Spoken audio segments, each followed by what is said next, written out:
Hi, welcome. Enjoy the content, subscribe, and turn on notifications.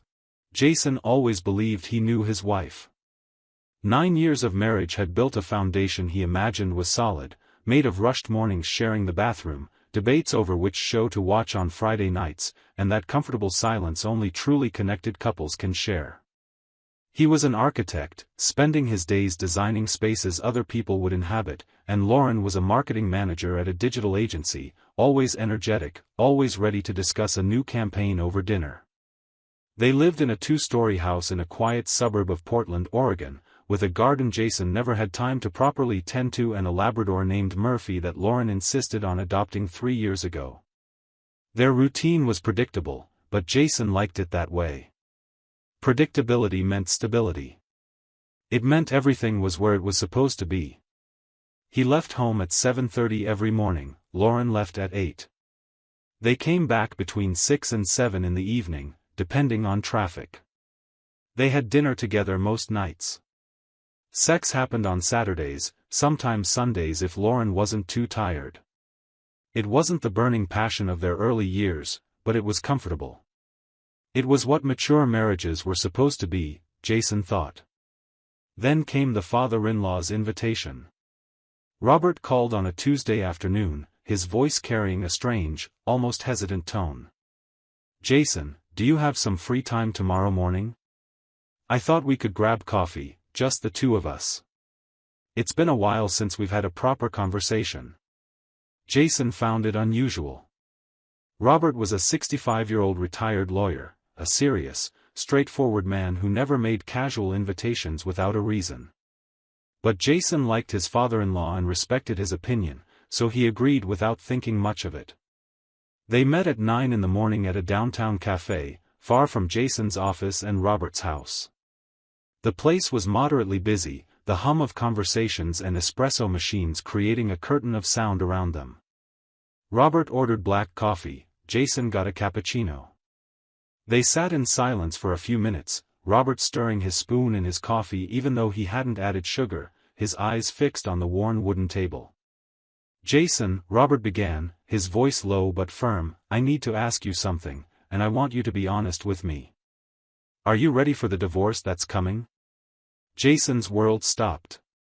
He blinked, trying to process the words he'd just heard. "What? What divorce? What are you talking about?" Robert sighed heavily, as if carrying a weight he didn't want. "Lauren came to see me last week. She asked me to refer her to a divorce attorney, one who's good, one who specializes in protecting assets. She said she needed to get prepared because the marriage had become unsustainable."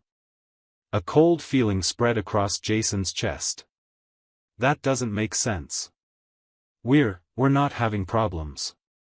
Not serious ones. She's never mentioned anything about divorce." "I know. That's why I'm telling you." Robert finally looked up, and Jason saw something he rarely saw in his father-in-law's face, discomfort, even shame. "She also mentioned she's seeing someone. Said she's found someone who truly understands her," those were her exact words. "Jason, I don't agree with what my daughter is doing. You've always been a good husband to her, a good son-in-law to Helen and me. You deserve to know what's going on before you're blindsided with divorce papers and an empty bank account." Jason's hands trembled. He tucked them under the table, trying to control his breathing. "Who is he?" She didn't say a name.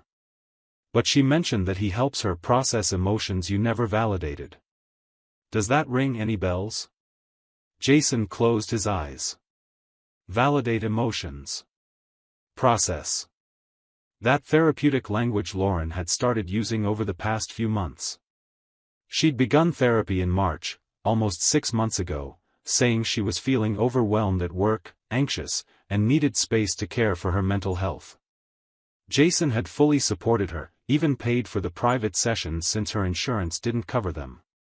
50 minutes, twice a week, with Dr. Eric Paulson, a therapist with an office downtown. The therapist, Jason said, his voice coming out hoarse. "It's her therapist." Robert didn't seem surprised. "Makes sense. Lauren has always had a tendency to attach herself to authority figures, people who seem to have all the answers. In high school, it was her literature teacher. In college, her academic advisor. Always someone she idealized. Jason abruptly stood up, his chair scraping across the floor. "I need to go." "Jason, wait." Robert stood up too, placing a hand on his son-in-law's arm. "Don't do anything impulsive. If you're going to confront this, you need to be prepared. Documentation, proof, financial protection. I can help you with that. I know people, I understand how these things work. Set aside your anger for a moment and think strategically." Jason wanted to scream, punch something, go home and demand that Lauren explain everything right then and there. But Robert was right. He took a deep breath and forced himself to sit back down. "What do I do?" "First, you check your finances. Joint accounts, credit cards, investments. See if she's already moved anything. Second, you get proof of the affair. Texts, emails, anything. Third, you talk to a lawyer before confronting her. Get yourself legally prepared first." Jason nodded mechanically. His mind was elsewhere, trying to recall all the signs he must have missed. Lauren coming home late on Tuesdays and Thursdays, the days of her sessions. She always said she'd grab dinner afterward because she was emotionally exhausted and needed time alone before coming home. Jason had thought it was understandable, even admirable, that she was taking her mental health so seriously. Idiot. He'd been an idiot. Over the next 3 days, Jason became someone he didn't recognize. Investigator, detective, spy in his own home. On the first night, he waited until Lauren was asleep and took her laptop, the one she used to work from home. The password was Murphy's birthday, she'd never changed it. He opened her personal email and found a folder labeled EP, hidden in work subfolders. EP, Eric Paulson. There were 23 emails in there. Jason opened the first one, dated April, just 1 month after Lauren started therapy. "Lauren, it was wonderful exploring those deeper layers with you today. You have a sensitivity I rarely see. I know we've crossed some professional boundaries, but I believe genuine connections transcend those artificial conventions. I can't wait for our next session. Eric." Jason felt nauseous. He read a few more. The emails began formally, therapeutically, then grew increasingly intimate. By June, Eric was writing about how Lauren was different from other patients, how she awakened something in him that had been asleep. In July, Lauren replied that the sessions were the best part of my week, that she'd never felt so seen and understood. By August, the tone of the emails changed completely. "Today was incredible. I can't stop thinking about your taste, the way you moan my name. We need more time together. Not just these stolen hours in the office." Jason closed the laptop before reading more. He rushed to the bathroom and vomited. The next day, he checked their finances. Their joint account, which usually held between $8,000 and $12,000, now had just $3,200. He pulled the statements from the past 3 months. Lauren had made 6 transfers into her personal account, totaling $9,400. Small, spaced-out transfers, trying not to draw attention. But the pattern was there, clear as day. Jason also found charges on their joint credit card that he didn't recognize: a boutique hotel downtown, 2 expensive lunches at restaurants they'd never visited together, a lingerie store where Lauren had spent $350. He'd never seen any new lingerie.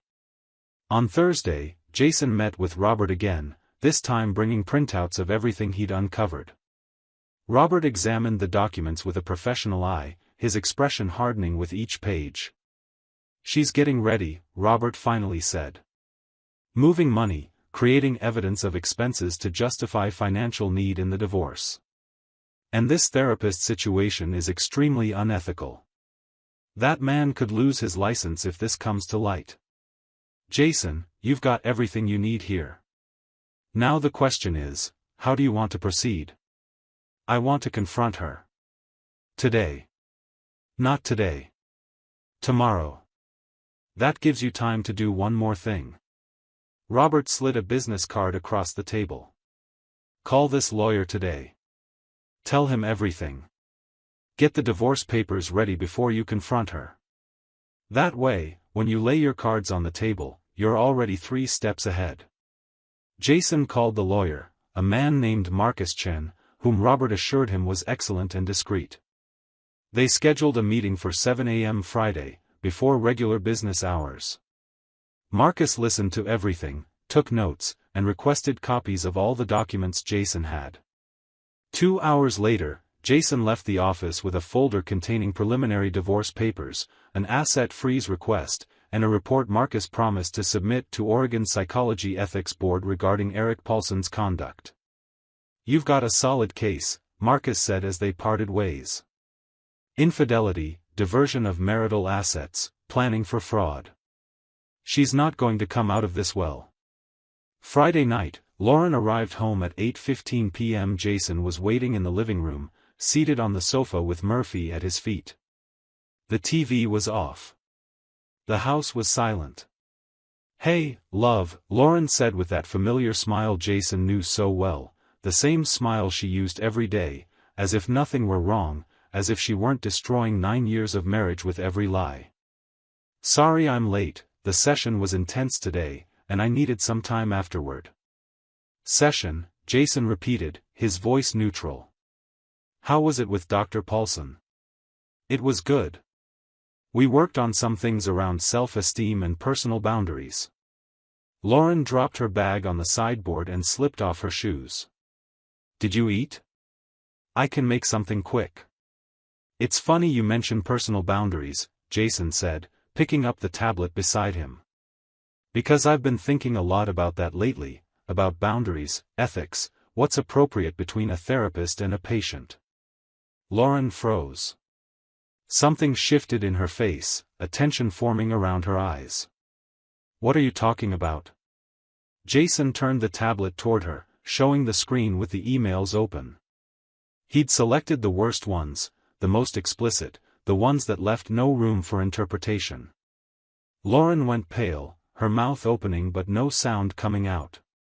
When you said therapy was helping you, I believed you, Jason said, his voice still calm but edged with sharpness. When you said you needed those twice-weekly sessions, I paid without question.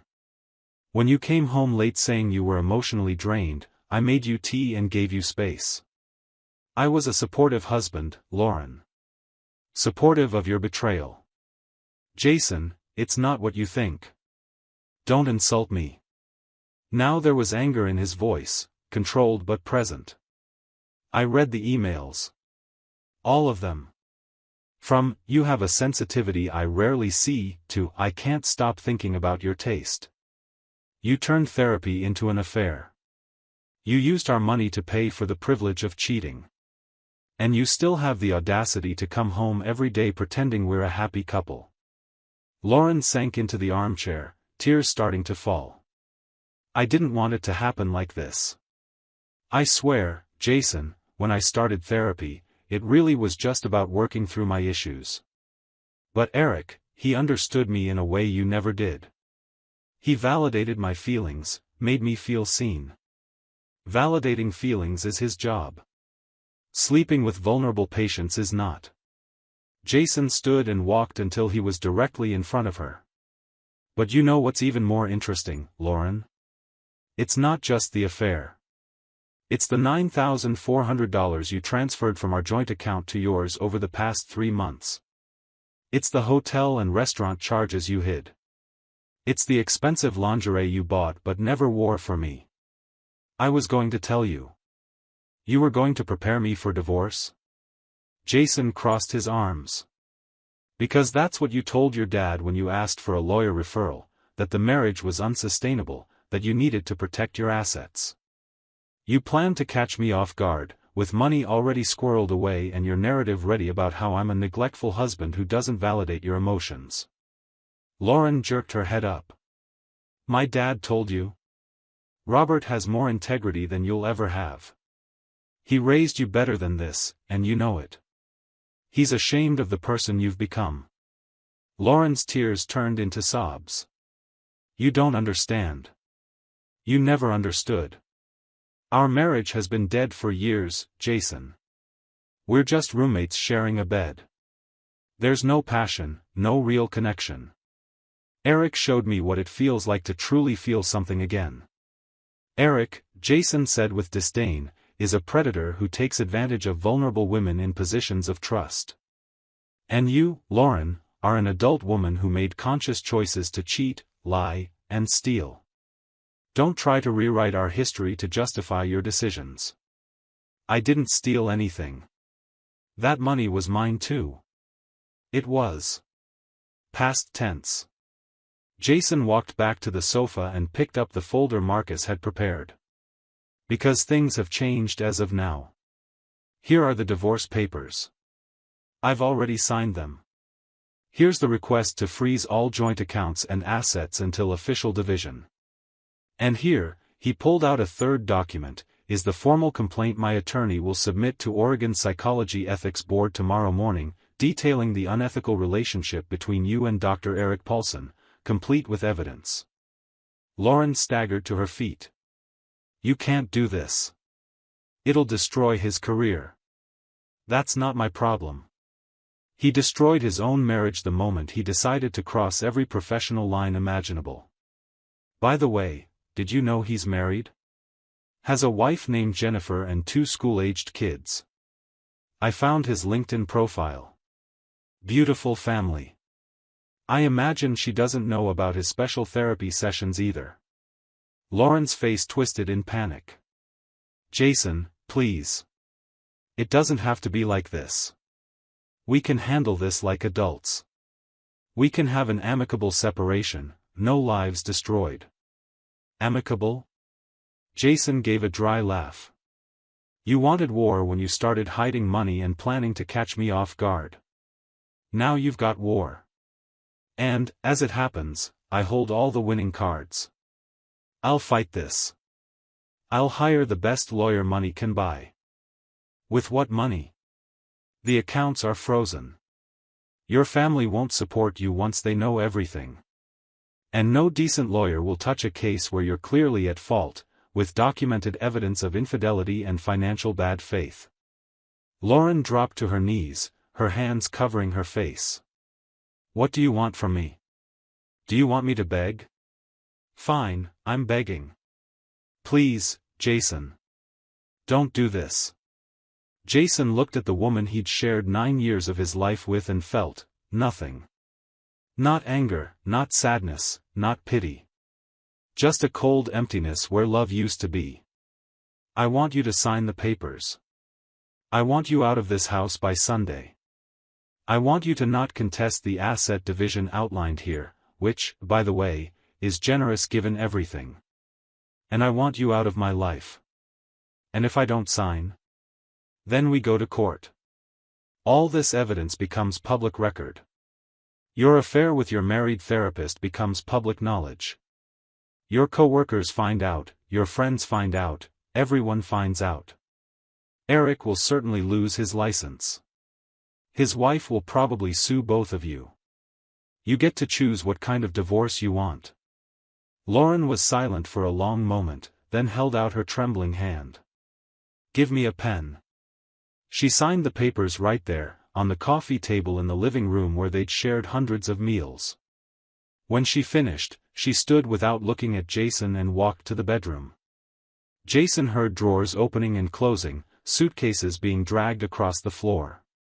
2 hours later, Lauren walked out the front door with 3 suitcases, Murphy pressed against Jason's legs, growling softly at the woman who used to feed him. She didn't say a word. Neither did Jason. In the months that followed, the divorce proceeded surprisingly quickly. Lauren didn't contest anything. The ethics board suspended Eric Paulson's license indefinitely while investigating the allegations. Jennifer Paulson filed for divorce 2 weeks after the story surfaced. Lauren had to repay the $9,400 she transferred, plus penalties. From discreet comments that reached Jason through mutual acquaintances, he learned Lauren was going through a difficult period of reckoning, facing the consequences of her choices. Robert showed up at Jason's house one afternoon in November, 7 months after that life-changing coffee. They sat on the back deck, drinking beer while Murphy chased squirrels in the garden, finally well kept. "Helen and I have cut contact with Lauren for now," Robert said, his voice heavy. "She needs to understand that actions have consequences. We're not going to validate destructive behavior just because she's our daughter." "I'm sorry it's come to this," Jason said sincerely. "I'm not. You did the right thing. And I did the right thing by telling you. Loyalty isn't about blood, it's about character. Lauren lost hers somewhere along the way." Robert took a sip of beer. "Are you doing okay?" Jason thought about the question. Was he okay? The house was quieter, emptier. But also more honest. There were no more lies hanging in the air, no more eggshells to step on, no more weight of pretending everything was fine when it clearly wasn't. "I'm getting there," Jason replied. "Some days are hard. But most are just different. I'm relearning what it's like to live without constant performance, you know? Without having to validate emotions that are really just manipulation disguised as vulnerability." "You'll meet someone new," Robert said. "Someone who deserves what you have to offer." "Maybe. But I'm in no rush. For the first time in years, I'm comfortable being alone. That has to mean something." They sat in silence for a while, watching the sun set behind the trees. Murphy came running back, flopping down at Jason's feet, tongue hanging out, happy in his simple dogness. 3 months later, on a cold February afternoon, Jason was leaving the grocery store when he saw Lauren across the parking lot. She looked different, more serious, carrying bags alone. For a moment, their eyes met across the rows of cars. Jason gave a brief wave, a neutral gesture, neither friendly nor hostile. Lauren returned it, her expression heavy with something that looked like regret. Then she got in her car and drove away. Jason loaded his groceries into the trunk of the Audi he'd bought the previous month, Murphy already waiting in the back seat with his head sticking out the window. He drove home listening to jazz on the radio, thinking about nothing in particular. When he arrived, there was a message on his phone. It was from Robert. "Helen and I would like to invite you over for dinner on Saturday. Nothing fancy, just family. Your family, Jason. You always will be." Jason smiled and replied that he'd be there. He walked inside, Murphy bounding ahead of him, and realized the space no longer felt empty. It felt like his. Fully, honestly his. And that, after everything, was more than enough. Life had demanded from Lauren exactly what she'd taken from others: trust, security, and the illusion that lies could build lasting foundations. Jason didn't take pleasure in it, but he didn't feel guilt either. Justice didn't need celebration to be real. He hung up his jacket, filled Murphy's water bowl, and opened the fridge to decide what to make for dinner. Just another Tuesday. Just another ordinary life. His life. And for the first time in a long time, that was exactly what he wanted. Thank you for watching the video. If you enjoyed it, don't forget to subscribe to the channel and turn on notifications so you won't miss any updates. See you next time.